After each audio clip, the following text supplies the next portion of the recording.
नमस्ते प्यारे बच्चों। तो आज हम सॉल्व करेंगे वैद्युत द्विध्रुव के कारण उत्पन्न विद्युत क्षेत्र की तीव्रता। तो ये दो टाइप से उत्पन्न होती है। यहाँ पर हेडिंग है वैद्युत द्विध्रुव के कारण उत्पन्न विद्युत क्षेत्र की तीव्रता, electric field intensity due to an electric dipole. तो यहाँ पर जो वैद्युत द्विध्रुव उत्पन्न करता है विद्युत क्षेत्र की तीव्रता, तो दो टाइप से होती है। दो टाइप से कौन कौन सी? एक उसकी अक्ष के अनुदिश और एक उसकी निरक्षीय में। यानी अक्षीय को कहते हैं अनुदैर्ध्य और निरक्षीय को कहते हैं अनुप्रस्थ। तो पहले इस वीडियो में हम बात करेंगे अक्षीय स्थिति में विद्युत क्षेत्र की तीव्रता। तो देखो, अक्षीय स्थिति में तो अक्ष का अक्षीय क्या होता है? तो जो यहाँ पर वैद्युत द्विध्रुव होता है, वैद्युत द्विध्रुव, वैद्युत द्विध्रुव में क्या होता है? एक तरफ माइनस का आवेश, एक तरफ प्लस का आवेश। ये दो आवेशों से मिलकर के क्या बना होता है? एक वैद्युत द्विध्रुव बना होता है। तो यहाँ पर माइनस का आवेश, प्लस का आवेश, दो आवेश दिया।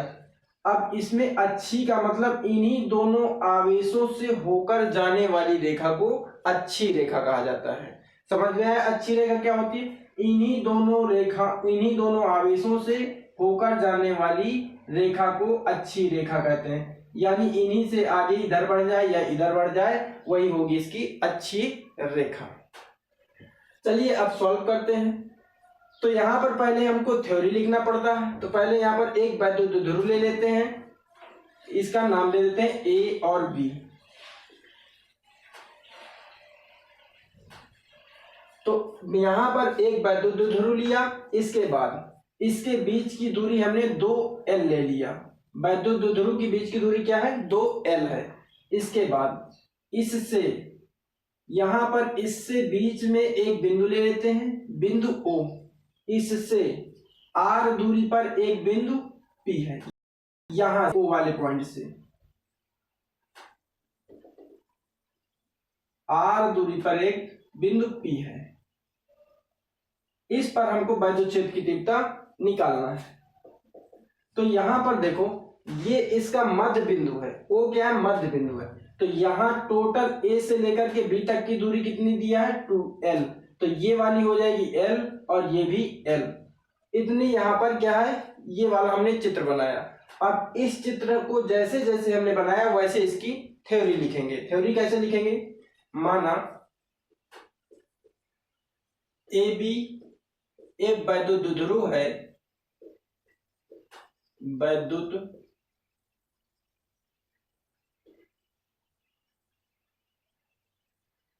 द्विध्रुव है। ए भी एक वैद्युत द्विध्रुव है। ए पर -q आवेश तथा बी पर +q आवेश है। तो यहां पर इतना लिख दिया कि ए पर -q आवेश और बी पर प्लस का q आवेश, यहां पर क्या है? प्लस है। अब इसके बाद ये प्लस का q आवेश है। अब आगे क्या इसमें लिखेंगे? इसमें ये लिखेंगे कि ये वैद्युत द्विध्रुव जो है किसी परावैद्युतांक माध्यम में रखा है। लेकिन पहले इसके बीच की दूरी भी लिख दो। यहाँ पर जिनके बीच की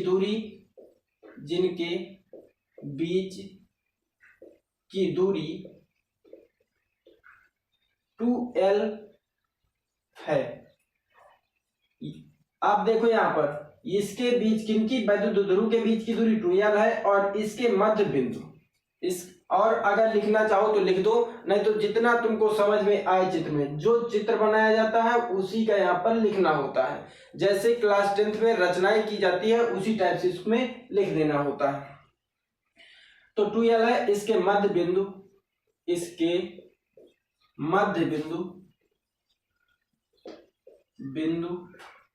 O से R दूरी पर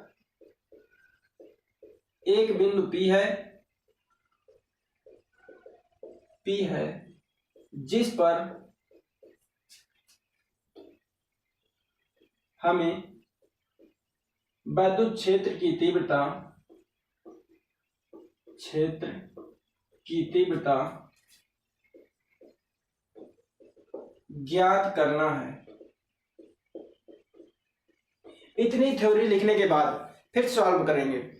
अब यहां पर देखना, पहले हमको दूरी निकालना आना चाहिए। दूरी कैसे निकालेंगे? दूरी में सबसे बड़ी गलती कर देते हो। यहां पर ये 2L है, इतनी L है, यहां तक की L है। हमें इसके कारण अगर इस पर वैद्युत क्षेत्र की तीव्रता निकालेंगे तो यहां से लेकर के यहां तक की दूरी की आवश्यकता होगी। और अगर हम इसके कारण इस पर वैद्युत क्षेत्र की तीव्रता निकालेंगे तो यहां से लेकर के यहां तक की दूरी होगी। तो पहले यहां पर देखो, यहां से यहां तक की पूरी दूरी क्या होगी? अगर यहां से लेकर के यहां तक की R है, ये L और L हो जाएगी, तो टोटल दूरी कितनी हो जाएगी? L प्लस का R, यानी L और R दोनों मिल करके A से लेकर के P तक की दूरी हो गई। अब इसके बाद यहां से प्लस Q से लेकर के यानी B से P तक की दूरी क्या होगी? तो यहां तक की दूरी दिया है R और यहां तक की दूरी क्या दिया है? O।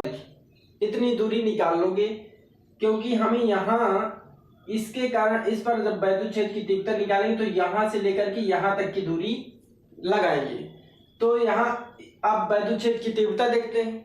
तो प्लस Q आवेश के कारण बिंदु P पर वैद्युत क्षेत्र की तीव्रता, प्लस के कारण वैद्युत क्षेत्र की जो दिशा होती है वो उसी दिशा में होती है, आगे की ओर बढ़ जाती है।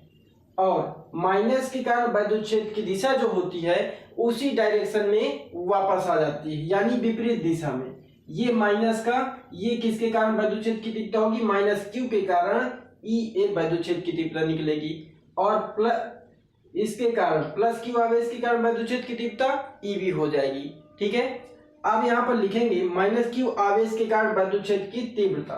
तो EA बराबर 1/4πε0, यहां पर के लगा देंगे किसी परावैद्युतांक माध्यम के लिए, और यहां पर Q, इसमें देखो प्लस Q ले चाहे माइनस Q ले, यहां पर माइनस नहीं लगाना, दिशा हमारी माइनस चिन्ह बता रही है।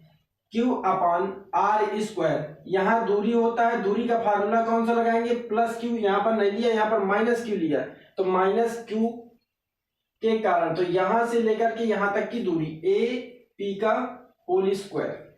तो इसमें जब सॉल्व करेंगे तो EA बराबर 1/4πε0 के Q/A से P तक की दूरी कितनी है? R प्लस का L, यानी L प्लस का R दिया है, इसका स्क्वायर लगा देंगे।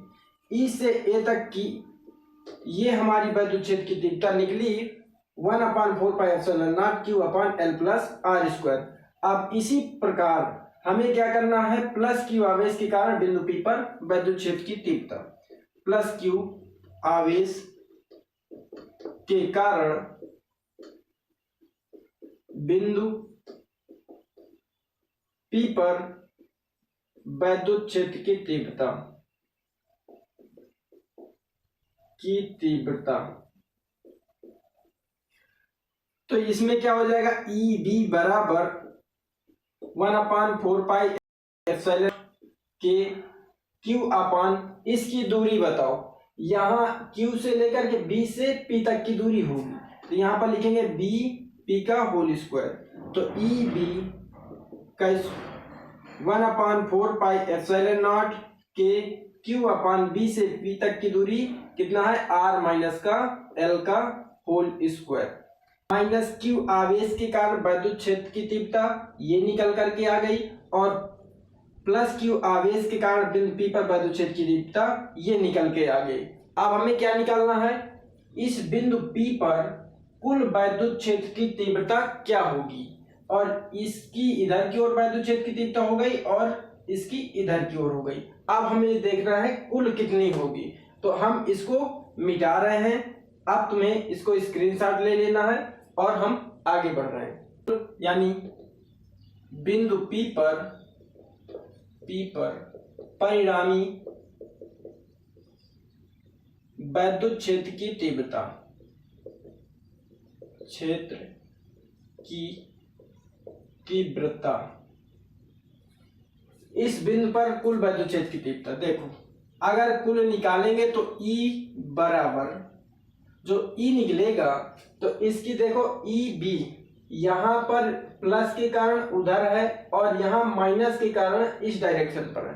अब बात करेंगे कि किसमें किसको घटाएंगे, तो यहाँ पर देखना जिसमें दूरी क्या होगी, छोटी होगी, तो वो यहाँ पर पहले रखेंगे, यानी EB प्लस वाली जो प्लस क्यू के कारण वैद्युत क्षेत्र की तीव्रता होगी तो पहले रखोगे।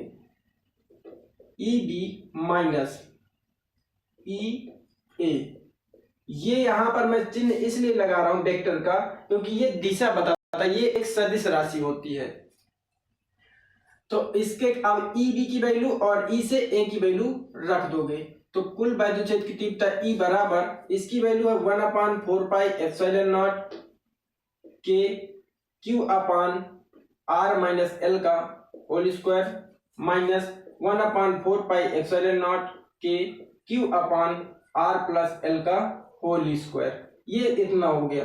अब यहाँ पर देखो दोनों में कॉमन क्या मिल जाएगा, 1/4 पाई एप्सिलॉन नॉट के और ऊपर Q मिल जाएगा कॉमन, बचे क्या 1/R माइनस L का whole square minus Q upon R plus L का होल स्क्वायर। अब इन दोनों को सॉल्व करेंगे, इसका मल्टीप्लाई इधर करा देते हैं, इसका मल्टीप्लाई इधर करा देते हैं, ये हो जाएगा Q 4 पाई एप्सिलॉन नॉट के R प्लस L का whole square minus R minus L का whole square upon R minus L का whole square R plus L का होल स्क्वायर। अब इसमें a प्लस बी का whole square a minus B का whole square तोड़ देंगे, तो यहां पर देखेंगे Q upon 4 pi epsilon naught के और यहां पर a प्लस बी का होल, इसमें a प्लस बी का होल स्क्वायर का फार्मूला लगा देंगे, a प्लस बी का होल स्क्वायर वाला, a square plus B square plus 2ab ये फार्मूला होता है, और इसमें a माइनस बी का फार्मूला लगा देंगे, a माइनस बी का whole square a square plus B square minus 2ab ये फार्मूला यूज करेंगे तो यहाँ पर ये R square plus L square plus 2rl हो जाएगा, ये वाला तोड़ेंगे तो ब्रैकेट में R square plus L square minus 2rl हो जाएगा। अब इसके बाद नीचे a ये हो जाएगा a square minus B square का फार्मूला तोड़ेंगे तो a माइनस बी और a प्लस बी, एक बार माइनस में एक बार प्लस में, तो यहाँ पर इसमें भी स्क्वायर लगा है इसमें भी स्क्वायर लगा है, तो ये वाला हो जाएगा a square minus B square का स्क्वायर, अगर इसमें क्या हो इनमें भी स्क्वायर लगा हो तो ये हो जाएगा R square minus L square पूरे का होल स्क्वायर। अब इसके बाद सॉल्व करेंगे, ये वाला ब्रैकेट तोड़ देंगे तो ये माइनस ये भी माइनस, ये क्या हो जाएगा माइनस माइनस प्लस का आर स्क्वायर माइनस का R square cancel, L square minus L square cancel, और बचा क्या 2rl प्लस 2rl, यानी ये 4rl upon r minus l R square L square पूरे का होल स्क्वायर, इतना बचा। अब क्या करेंगे इसमें, यहां पर ये Q था तो E बराबर Q upon 4 pi epsilon not dot ये जो 4 है इसको हम 2l इंटू 2r अपान r square minus L square का स्क्वायर इतना लिख सकते हैं, 2 दूना 4 तो ये 4 हो जाएगा, और rl तो मैंने 2l इसको दूरी अलग किया क्योंकि जो हमने द्विध्रुव आघूर्ण में दूरी ली थी वैद्युत द्विध्रुव की वो दूरी हमें अलग करना होता है। तो ये हो जाएगा 2r बचेगा तो ये 1/4 पाई एप्सिलॉन नॉट के, ये हो जाएगा Q इंटू 2l, इसको इसके साथ में ले लिया, और 2r अपान r square minus L square का होल स्क्वायर। इसकी जगह Q इंटू 2l की जगह हम क्या लिख सकते हैं P, ये वैद्युत द्विध्रुव आघूर्ण का फार्मूला होता है, तो ये हो जाएगा 1/4 पाई एप्सिलॉन नॉट के, इसकी जगह हो जाएगा P इन दोनों की जगह ये हो जाएगा into 2r upon R square minus का एल स्क्वायर पूरे का होल स्क्वायर। ये ई की वैल्यू इतनी आई। अब यहां पर ये बात करेंगे कि अगर एल बहुत छोटा हो, एल का मान बहुत छोटा हो, यदि एल का मान बहुत छोटा हो आर से, तब एल इक्वल 0। एल का मान क्या कर देंगे, 0 के बराबर ले लेंगे। तो यहां एल की जगह हमने क्या रख दिया, 0। तो ये आर स्क्वायर और पूरे का स्क्वायर, तो ये स्क्वायर और ये स्क्वायर क्या हो जाएगा, आर के पावर 4 हो जाएगा।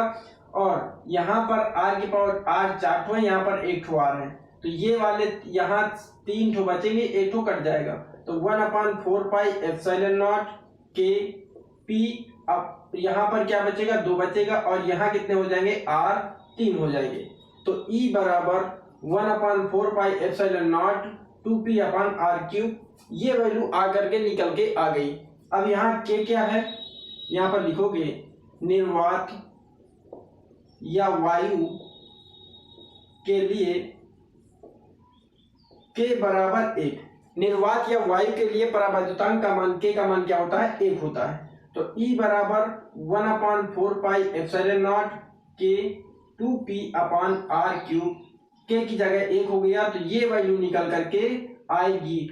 तो यहाँ आ गई वैद्युत ध्रुव की अच्छी अथवा अनुदैर्ध्य स्थिति में वैद्युत क्षेत्र की तीव्रता 1/4 pi epsilon naught 2p upon R cube ये होती है। इसका मात्रक न्यूटन प्रति कूलम। ये आ गया आंसर। तो इतना सॉल्व करना होता है।